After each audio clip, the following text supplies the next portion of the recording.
С този видеоклип ще ви запозная с един случай на един обикновен човечец от народа, който търси единствено и само едно – справедливост.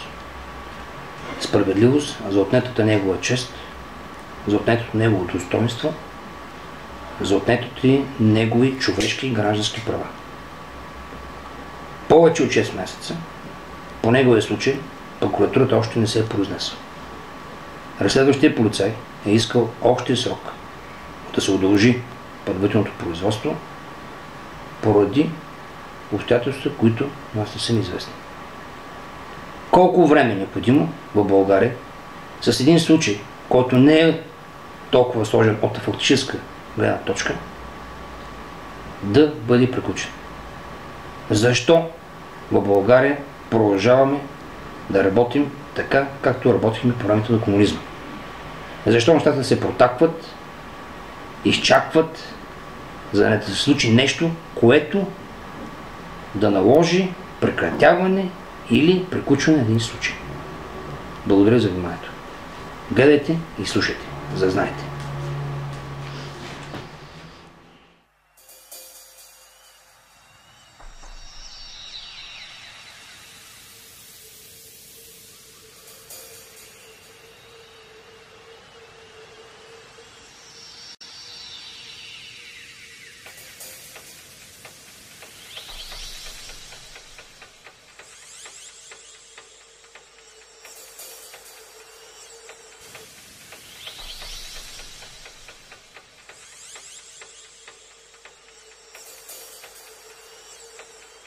Здравейте, скъпи приятели! Вчера с мен се свърза това момче, казва се Бождар Христов. С него се случил един инцидент преди около 4 месеца и половина, за който инцидент вчера, по този от няколко дена, социалната мрежа вече е гръмнала с този инцидент. Тоест имаме явен отказ от правосъдие.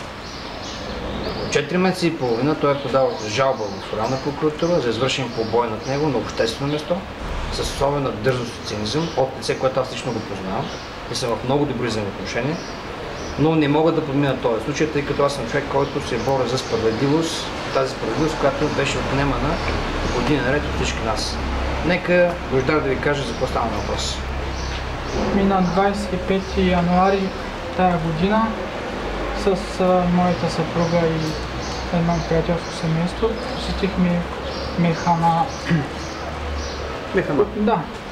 След което отидохме в дискотека Опиум след 2 часа, към 2 часа.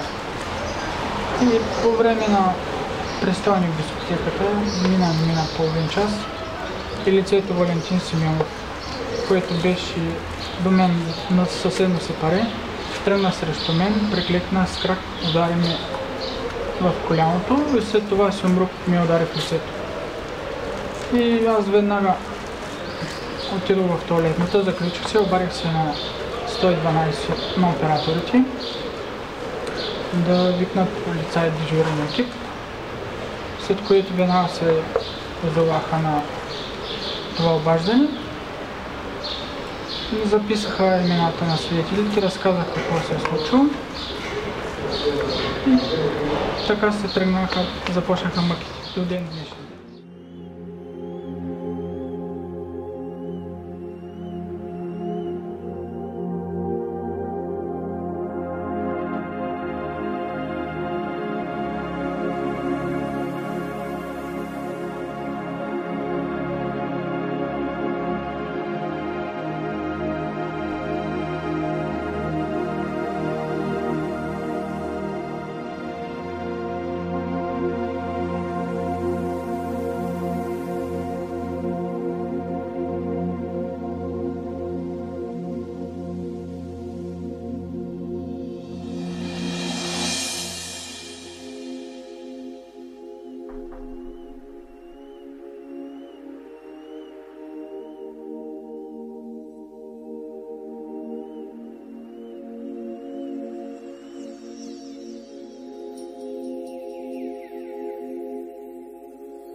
Обади се на дежурните полицаи разследващите и казва, че свидетелите са разпитани и от вторник ще ми даде отговор на въпросите и да ми каже къде се стигнали с производството с разследващите. Вторник 10 юни. Добре, какви са срокове? 6 месеца след това.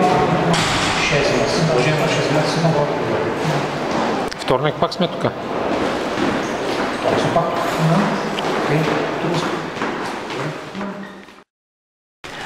Господин главен прокурор, току-що видяхте в колко електронни медии, в една телевизия русска, в колко вестници, в кой вестник, видеоклипове, Божидар представи на българската общественост своя случай. Днес сме 14 август 2014 година. Вече минаха 6 месеца. Прокурора Градев от районна прокуратура каза, че предварителното производство е със срок 6 месеца. Но по незнайни причини разследващия полицай е удължил този срок и иска отложението, предполагам от апелативния прокурор на град Търново за нов срок. Тук аз съм подал, в момента аз държа всички жалби, тъжби, които е пускал Божидар Христов до районна прокуратура, до директора на ОДП град Русе, с които е информирал обстоятелствено какво се е случило. До този момент искам да ви кажа, че предварителното производство е насочено срещу неизвестен извършител.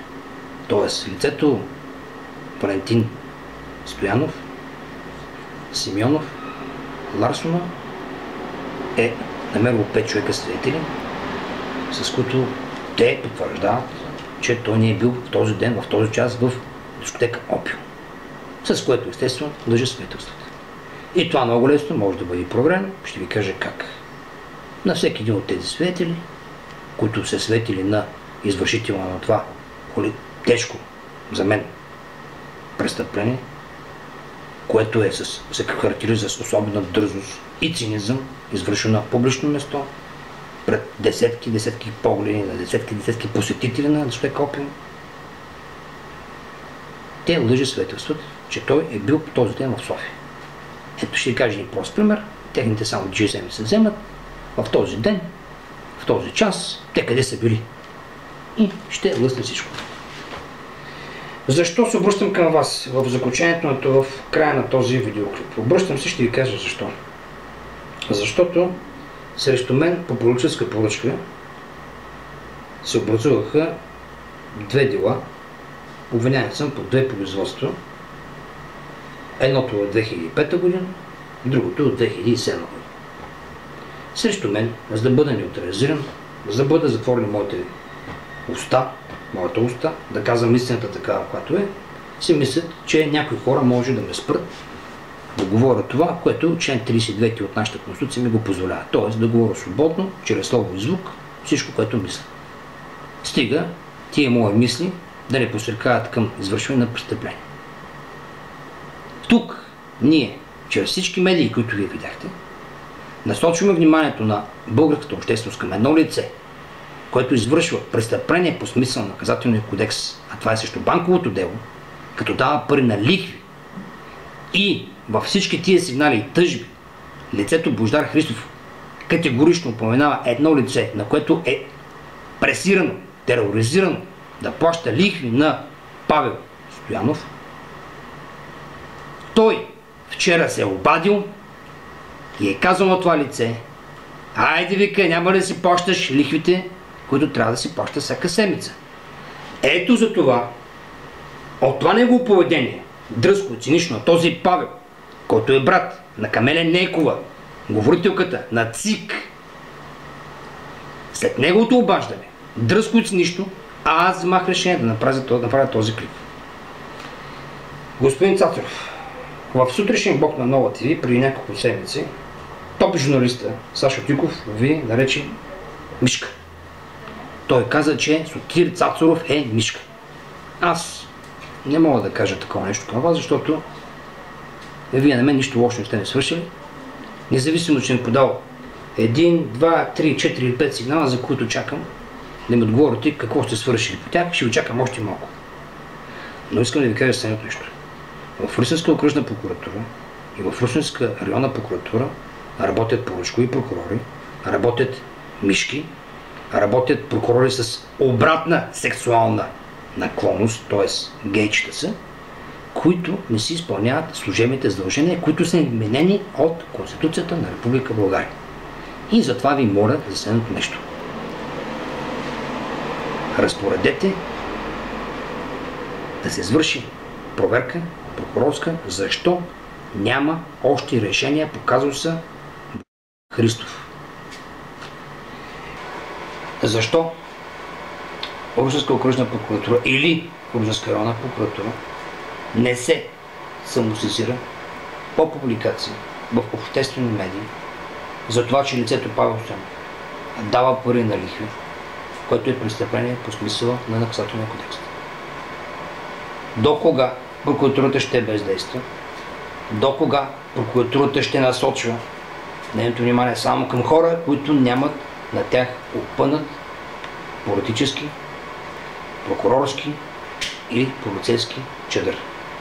Ще ви кажа защо съм толкова напорит и търся справедливост по този казус.